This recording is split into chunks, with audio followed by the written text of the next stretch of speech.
সমবেত হওয়ার তৌফিক আর সুযোগ দান করেছেন। এজন্য সেই মহাবিশ্বের মালিকের দরবারে কালিমাতুশ শুকর আদায় করছি, আলহামদুলিল্লাহ। লক্ষ কোটি দুরূদ ও সালাম প্রেরিত হোক আল্লাহর সৃষ্টির প্রধান আকর্ষণ, বিশ্বসভার মহান সভাপতি আমাদের প্রিয় নবী মুহাম্মদুর রাসূলুল্লাহ সাল্লাল্লাহু আলাইহি ওয়াসাল্লামের উপর। সম্মানিত মুসল্লিয়ানে কেরাম, আল্লাহ রাব্বুল আলামিন কোরআনে কারিমে এবং হাদিসে ফাকে রাসূল করিম সাল্লাল্লাহু আলাইহি ওয়াসাল্লাম যে কথাগুলো বলেছেন, সমস্ত কথাগুলোর সারাংশ দুইটি জিনিস। সমস্ত কথাগুলোর মূল কথা দুইটা কথা। কয়টা কথা? দুইটা। একটি হলো ঈমান, দ্বিতীয়টি হলো নেক আমল। একটি কি? দ্বিতীয়টি। পুরা কোরআনে কারিমের সমস্ত হাদিসের মধ্যে আপনি খুঁজলে দেখবেন মূলত এই দুইটা কথা, হয়তো বা ঈমান অথবা নেক আমল, অথবা ঈমান নেক আমল দুটোটা। কেন? কারণ মানুষের জাগতিক শান্তির জন্য এবং আখিরাতে মুক্তির জন্য এই দুইটাই প্রেসক্রিপশন। জগতের যত শান্তি আছে, সকল শান্তির মূলে হচ্ছে ঈমান নেক আমল। ঈমান নেক আমল আছে, শান্তি আছে। গুনাহের মধ্যে শান্তি নাই। গুনাহের মধ্যে শান্তি আছে? শান্তি নাই। আমরা গুনাহের মধ্যে শান্তি তালাশ করি, গুনাহের মধ্যে আমরা শান্তি তালাশ করে থাকি। গুনাহের মধ্যে শান্তি তালাশ করা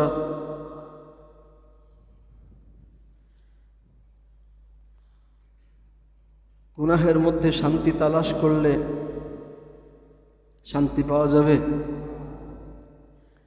আমরা একটু চিন্তায় পড়লে বিড়ি খাই, চিন্তা যাইব বিড়ি খাইলে। বিড়ি খাইলে চিন্তা যায়? চিন্তা আরো একটু বাড়লে মদ খায়। কি খায়? মদ খাইলে চিন্তা বাড়বো, কমবো? অভাবে পড়লে সুদ খায়। সুদে কি কোনো দিন অভাব দূর করব? অভাব আরো বাড়লো, ঠিক না? কত মানুষের ৬,০০০ টাকা সুদ ৬০,০০০ টাকা হয়ে গেছে, বুঝছে না? অভাব বাড়লো না কমলো? এজন্য আল্লাহ রাব্বুল আলামিন জগতের শান্তির জন্য, আখিরাতে মুক্তির জন্য আমাদেরকে দিয়েছেন ঈমান এবং নেক আমলের প্রেসক্রিপশন।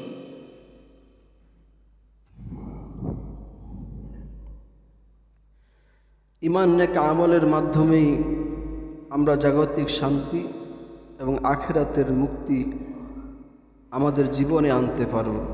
আখিরাতে তো সওয়াব, মুক্তি, অনেক কথাই আছে। আজকে আমরা শুধু দুনিয়ার মধ্যে যে ফায়দাগুলো, ঈমান নেক আমল করলে দুনিয়াতে যে ফায়দাগুলো, এই ফায়দাগুলোর কথা কোরআন এবং হাদিসের আলোকে শুনব। রাজি আছি তো ইনশাআল্লাহ? নাকি ঘুমাইবেন? কে কে ঘুমাইতেছেন? একজন হাত তুলছে, বাচ্চা। হ্যাঁ, বুঝি না দিকে হাত তুলছে। যারা বুঝে এরা হাত তুলে না। একটু খেয়াল করে শুনি ইনশাআল্লাহ। ঈমান নেক আমলের সর্বপ্রথম যে ফায়দা, আল্লাহ তাআলা বলছেন, লা আকালু মিন ফাওকিহিম ওয়া মিন তাহতি আরজুলিহিম। যে ব্যক্তি ঈমান নেক আমলের সাথে থাকবে, কোরআনে কারিমে আল্লাহ তাআলা বলেন যে তাদেরকে আল্লাহ তাআলা রিজিক দিবেন জমিন থেকে, রিজিক দিবেন আসমান থেকে। জমিন থেকেও রিজিক দান করা হবে, আসমান থেকেও তাদেরকে আল্লাহ রাব্বুল আলামিন রিজিক দান করবেন।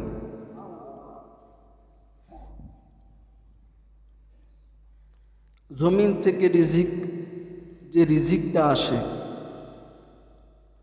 সেটা হচ্ছে বিভিন্ন খাদ্য খাবার আমরা যেগুলো খাই। আমরা যে মানুষ, আমরা মূলত দুইটি জিনিস দ্বারা মানুষ। কয়টি জিনিস দ্বারা? দুইটি জিনিস। এর একটা না থাকলে আমি থাকবো না, আমি লাশ হয়ে যাব। কি হয়ে যাব? লাশ হয়ে যাব। লাশ মানে কি? লাশ মানে হলো মরা মানুষ। লাশ শব্দের অর্থটা কি?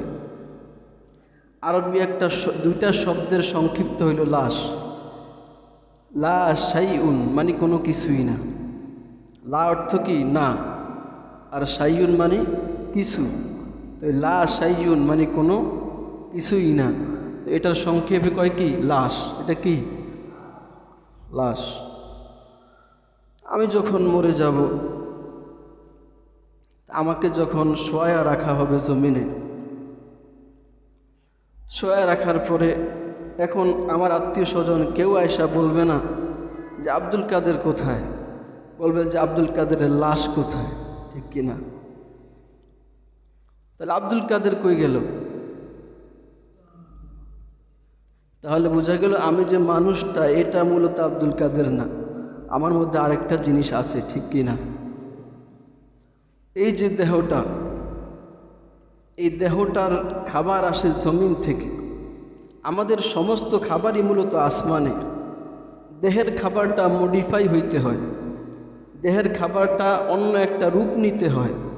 এজন্য আল্লাহ তাআলা আসমান থেকে বৃষ্টির মাধ্যমে পাঠান জমিনে, জমিন থেকে সেটা আমাদের বিভিন্ন খাবার হয়ে আমাদের কাছে আসে। আমাদের আরেকটা জিনিস আছে, রূহ। আসেনি? এই রূহটা দেহের চাইতে বেশি দামি। কারণ আমার এই লাশটা পচে যাবে, মাটির সাথে মিশে যাবে, হাড্ডিগুলো একেবারে পাউডার হয়ে যাবে, শেষ হয়ে যাবে, কিন্তু রূহটা থাকবে। রূহটা কি? দুই জায়গার কোনো এক জায়গায়, হয়তো বা ইল্লিয়িনে অথবা সিজ্জিনে। আল্লাহ তাআলা আমাদের সকলকে আল্লাহর ইল্লিয়িনের বাসিন্দা হিসেবে কবুল করুন। রূহটা থেকে যাবে। এই রূহের যত্ন নেওয়ার দরকার আছে। শরীরটা যেমন অসুস্থ হয়, শরীরটা যেমন রোগাক্রান্ত হয়, রূহটাও রোগাক্রান্ত হয়। শরীরের চিকিৎসার জন্য জীবনে কতবার ডাক্তার দেখাইলেন? রূহের চিকিৎসার জন্য একদিনও ডাক্তার দেখাইছেন? দেখান নাই। চিন্তাও করি না যে ডাক্তার তো দেখানো দরকার। আমার রূহটা যে অসুস্থ হয়ে গেছে, এটা তো চিকিৎসার দরকার। এটা কোনোদিন আমরা মাথার কাছেও জায়গা দিই না যে আমার রূহটা কেমন আছে। রূহটা ভালো আছে না মন্দ আছে এটা আপনিই বুঝবেন যখন দেখবেন যে নামাজ পড়তে আসতে ভালো লাগে না, কোরআন হাদিসের কথা শুনতে ভালো লাগে না, আজে বাজে কথাবার্তা শুনতে ভালো লাগে, গান বাজনা ভালো লাগে, জিকির আজকার ভালো লাগে না। বুঝতে হবে অন্তরটার মধ্যে রোগে একেবারে রোগাক্রান্ত হয়ে গেছে।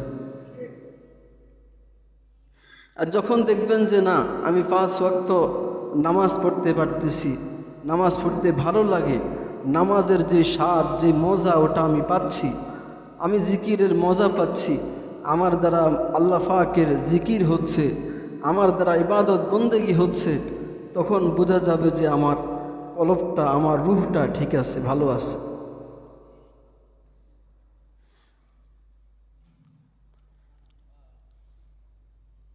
তো আমাদের শরীরটা বেশি দামি না রূহটা বেশি দামি? শরীরের সুস্থতার বেশি দরকার না রূহের সুস্থতার বেশি দরকার? রূহের সুস্থতার বেশি দরকার। কারণ আপনি আমি যদি এই রুহকে দুনিয়াতে চিকিৎসা না করাই তাহলে বেরেম্মা রুহ, রোগাক্রান্ত রুহ, এটাকে আল্লাহ তাআলা জান্নাতে দিবে না। কারণ জান্নাতের মধ্যে রোগাক্রান্ত রুহের কোনো জায়গা নাই, সেখানে রোগাক্রান্ত রুহ যেতে পারবে না। সেখানে যেতে হলে সুস্থ হয়ে যেতে হয়। আর সুস্থ করার জন্য আল্লাহ তাআলার কাছে একটা হাসপাতাল আছে, ওইটার নাম হইল জাহান্নাম। ওইটার নাম কি? ওই জাহান্নামের মধ্যে পোড়াইয়া সুস্থ কইরা তারপরে জান্নাতে দিবে।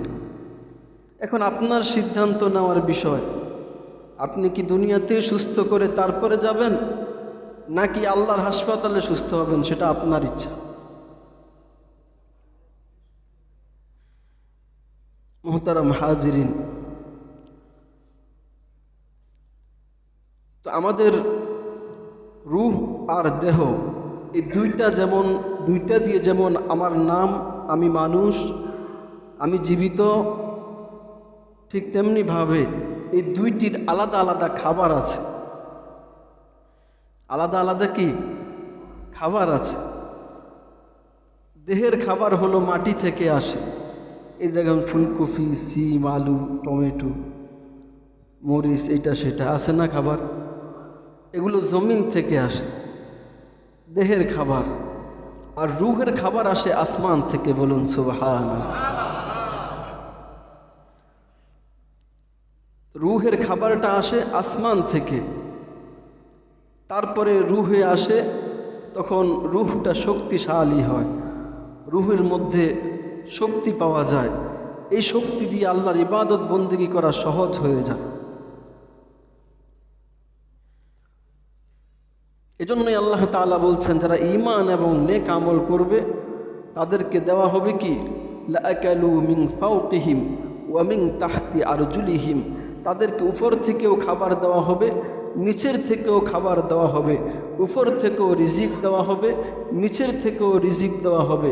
উপর থেকে যেটা রিজিক সেটা হচ্ছে রূহের খাবার, নিচের থেকে যেটা রিজিক সেটা হচ্ছে দেহের খাবার। অল্প কয়জনে সুবহানাল্লাহ বলছেন?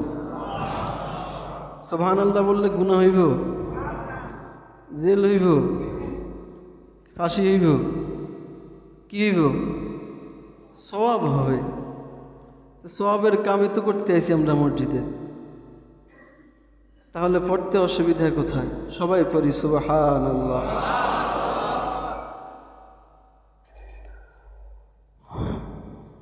এক নম্বর ফায়দা হলো যে আমাদের আল্লাহ তাআলা রিজিক দান করবেন। রিজিকের মধ্যে সে কোনোদিন অভাব অনটন ভোগ করবে না। দুনিয়াতে দেহেরও রিজিক আসবে, কলবেরও রিজিক আসবে, দেহেরও রিজিক আসবে, রূহেরও রিজিক আসবে। সুতরাং আমাদের দেহের যেমন যত্ন নেই, রূহেরও এমন যত্ন নেওয়ার দরকার আছে না নাই?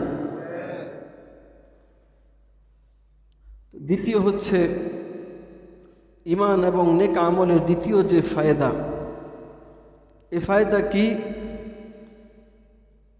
আল্লাহ তাআলা বলেন, ওয়ামান ইয়া'মাল মিনাস সালিহাতি মিন যাকারিন আও উনসা ওয়া হুয়া মুমিনুন ফালানুহইয়ান্নাহু হায়াতান তাইয়্যিবাহ وَلَنَجْزِيَنَّهُمْ أَجْرَهُمْ بِأَحْسَنِ مَا كَانُوا يَعْمَلُونَ।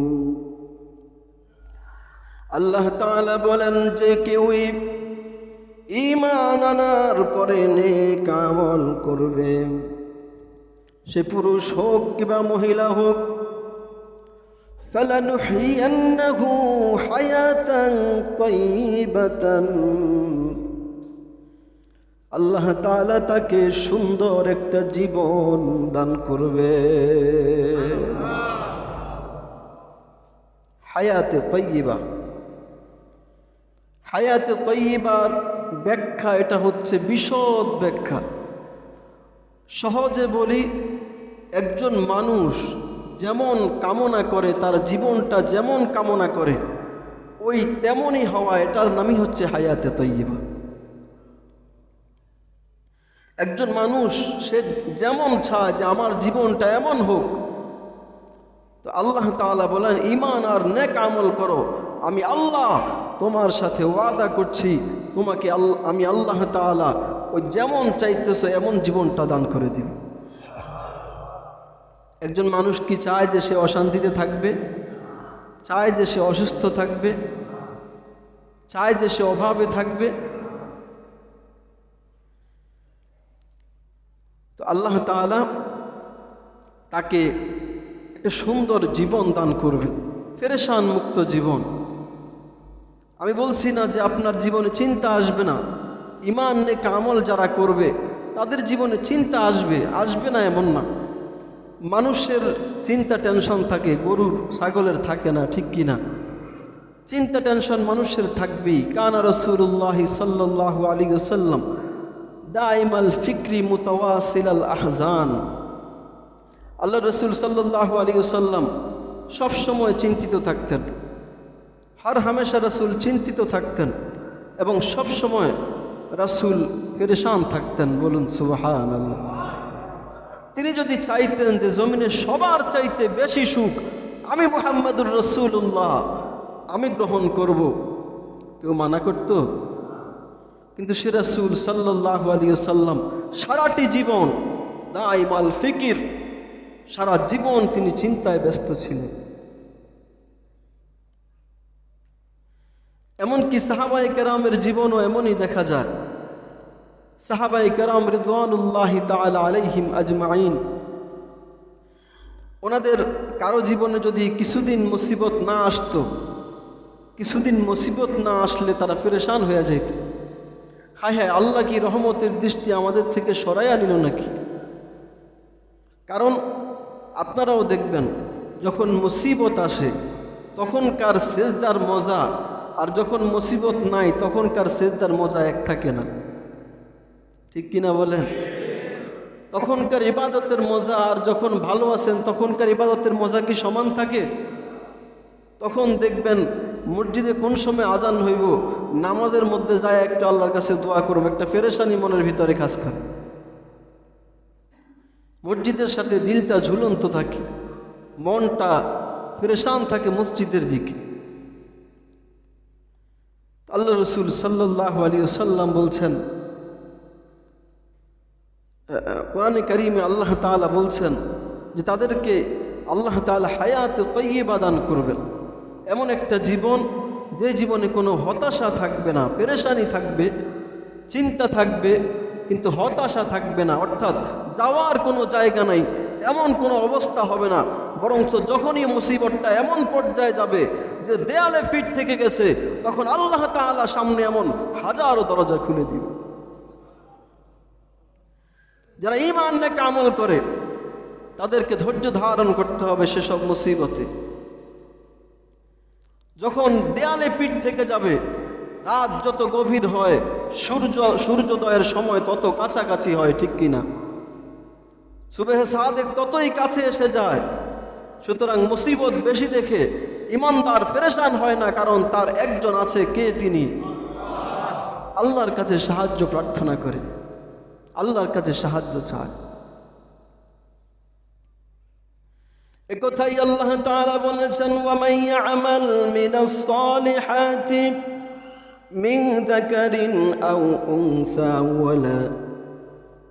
উনসা ওয়া হুয়া মুমিনুন ফালানুহইয়ান্নাহু হায়াতান তাইয়্যিবাহ।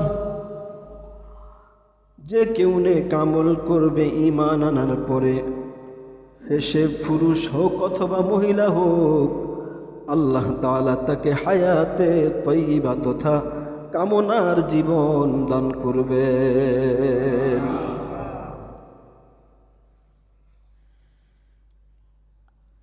তো আল্লাহ তাআলা সুন্দর জীবন দান করবেন, রিজিক দান করবেন এবং রিজিকের মধ্যে আল্লাহ তাআলা বরকত দান করবেন। বলুন সুবহানাল্লাহ।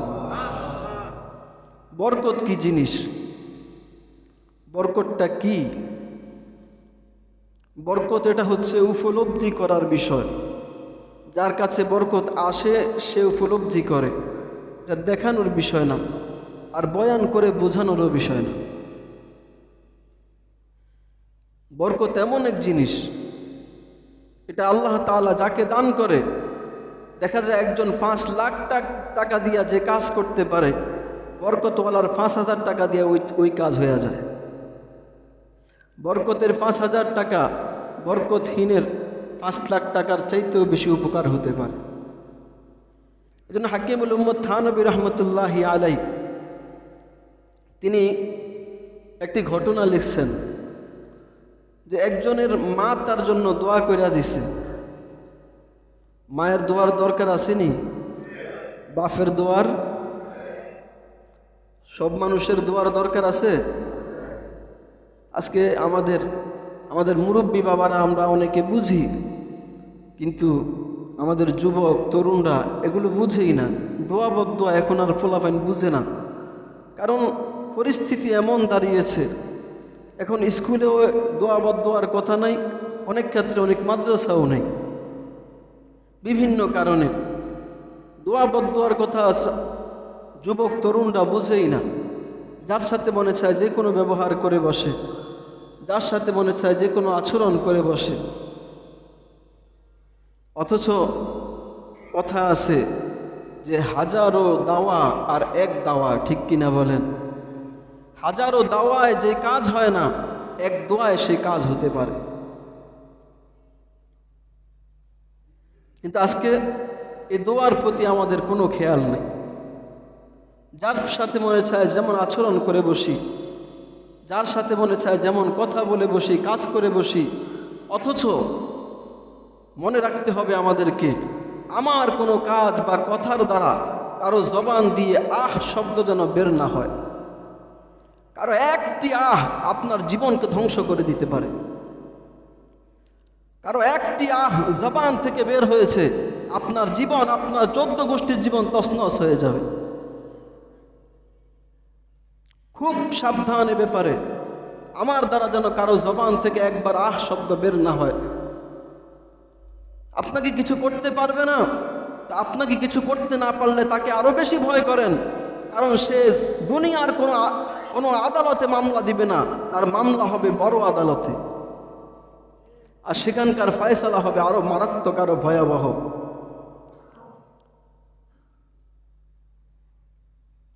এজন্য বাবা মার দোয়া নিবেন। বাবা মার জবান থেকে আহ শব্দ বের হয়, কোরআনে আল্লাহ তাআলা বলছে উফ, অর্থাৎ বাবা মাকে উফ বলো না। এখানে অনেকে ভুল ব্যাখ্যা করে, অনেকে বলে যে বাবা মাকে উফ বলতে দিও না। না, এটা অনেক দূরের কথা।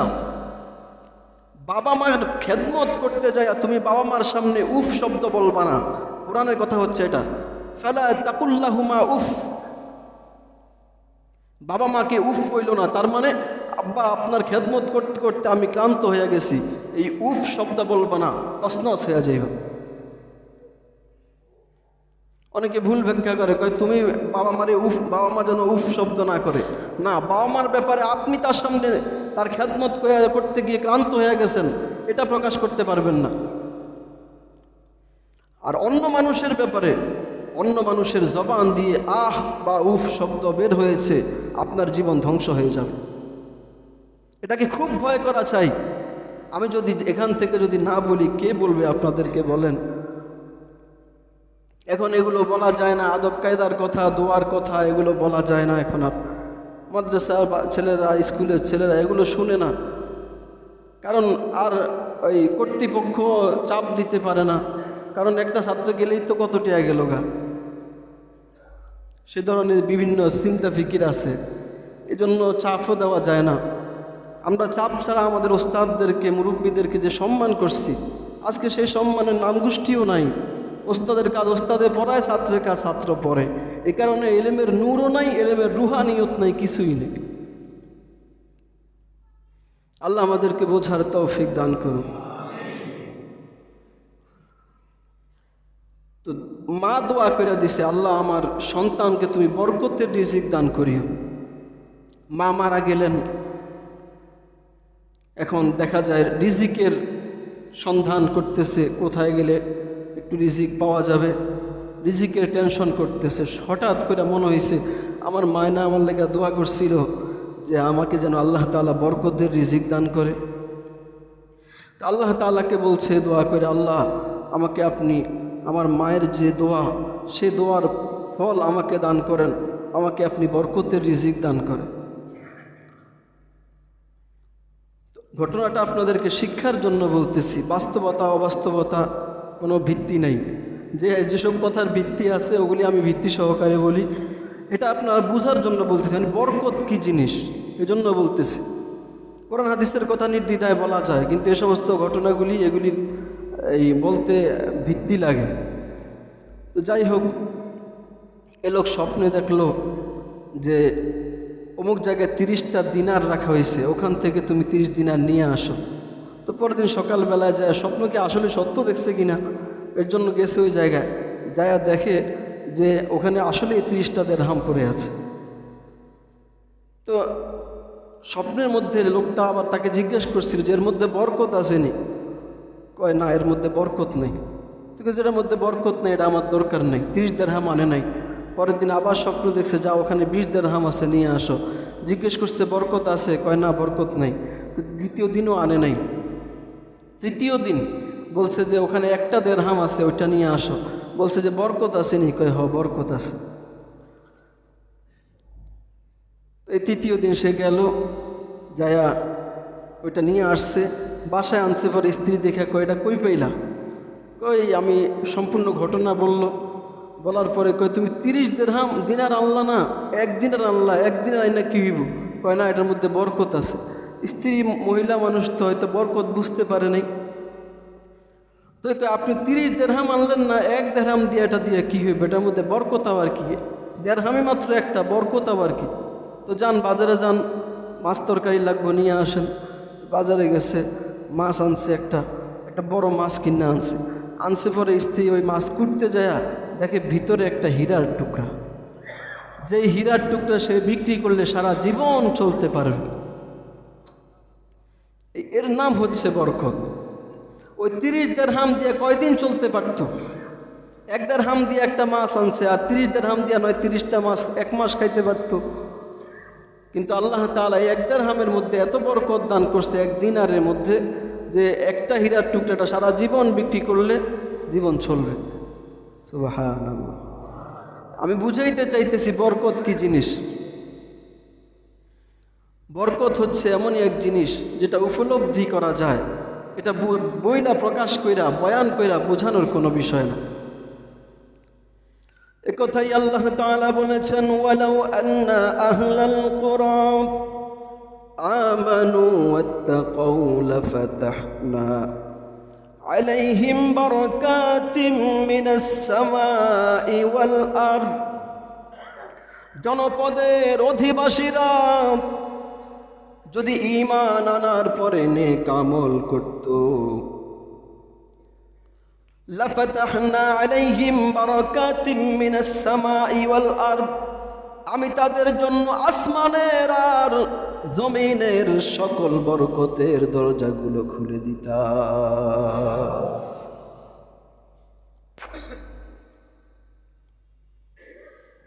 আল্লাহ তাআলার ওয়াদা, যারা ঈমানের সাথে নেক আমল করবে তাদের ইনকাম হবে কম, কিন্তু আল্লাহ তাআলা তার জন্য বরকতের দরজা খুলে দিবে।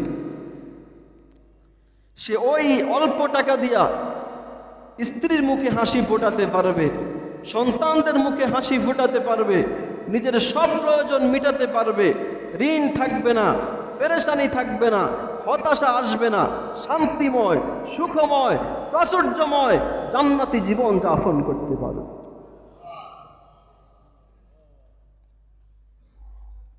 এর নাম হচ্ছে বরকত। ঈমান আর নেক আমল করলে দুনিয়াবি ফায়দা। আল্লাহ তাআলা বলেন, ইন্নাল্লাযীনা আমানু ওয়া আমিলুস সালিহাতি সায়াজআলু লাহুমুর রাহমানু উদ্দাম। যারা ঈমান আনার পরে নেক আমল করে, এদের আল্লাহ তাআলা এদেরকে কি দান করবেন? আল্লাহ তাআলা এদের মুহাব্বত জমিনের সকল মাখলুকাতের মধ্যে দান করে দিবে।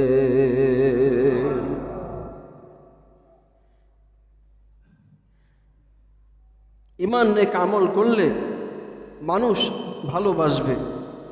আর এটা জরুরি একটা বিষয়, সমাজে বাঁচতে হলে, চলতে হলে সবার ভালোবাসা নিয়ে, মানুষের ভালোবাসা নিয়ে বাঁচতে হয়। আর আল্লাহ তাআলার ঘোষণা, যারা ঈমান নেক আমল করবে এদের ভালোবাসা মাখলুকাতের অন্তরে আমি আল্লাহ দান করে দিব। যার কারণে দেখেন, যারা মুজরিমিন, পৃথিবীর ইতিহাসকে কলঙ্কিত করে যারা জমিন থেকে বিদায় নিয়েছে, সেই সমস্ত কাফের মুশরিকদের নাম নিশানাও আজকে বাকি নাই।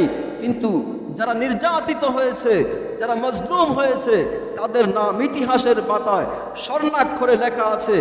আজও মানুষ পড়ছে, আজও মানুষ শুনছে, আজও মানুষ বয়ান করছে। কিয়ামত পর্যন্ত তাদের নাম নিশানা থাকবে, ঠিক কিনা বলে? এ বাংলাদেশে শাহজালাল মুজাদ্দেদ ইয়ামানি রহমতুল্লাহি আলাইহির নাম জানে না এমন কোনো মুসলমান নাই।